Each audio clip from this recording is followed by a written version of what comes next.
Good day, students. How are you today?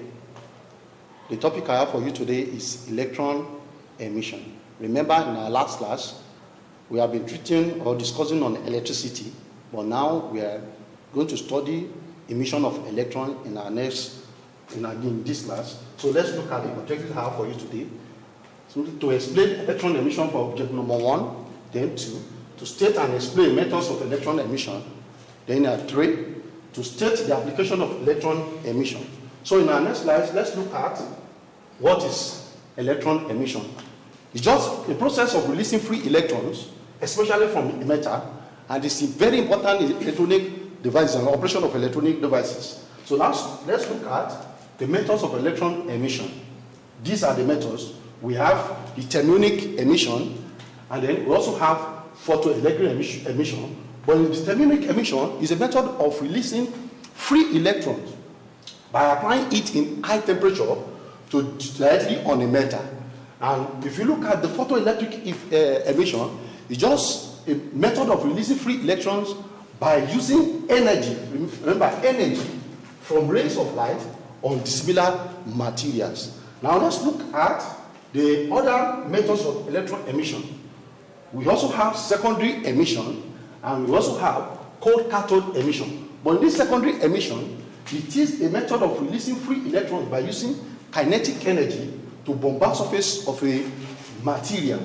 When you use straight moving or fast moving electrons to bombard a surface, and electrons are ejected. Now if you look at the cold cathode emission, it uses the energy stored in electric or magnetic field to release electrons. In our next slides, we're going to consider the pictures of all these emissions that we're talking about. Now, if you look at this one, this is thermionic emission. This is just a filament inside a bulb. When you apply electric current into it, it moves into the filament, and as it's burning up the filament, electrons are ejected. And if you look at this one, this is photoelectric emission.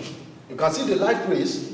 The light rays falling on the metal, and electrons are ejected. Remember, in the atom, we discussed about negative charges, which are the electrons that move in an atom.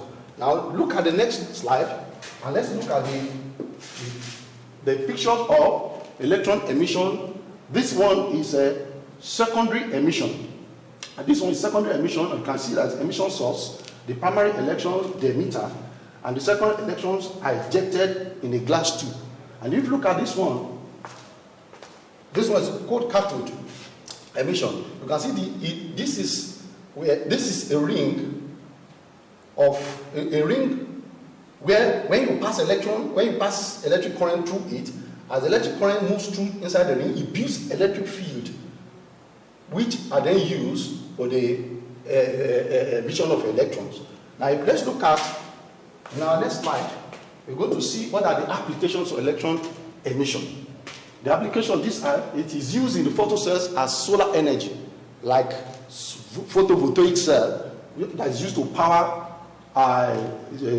electric appliances at home or electrical appliances at home. Then it's also used in medicine as X-ray machines to detect bone fracture in the hospital. And also, you can use it for the operation of microwave tubes, electron microscope. It's also used for the cathode ray tubes. You remember the cathode ray tube is the one that is found at the tube of a television screen. Then we also have diode valves, the harmonic converters, and electrodynamic stators. So these are the applications of electron emission we have. So if you have any question putting in your mind on this, you can just stream to me in the Google Classroom, where we can do more justice to your questions. Thank you. Stay safe.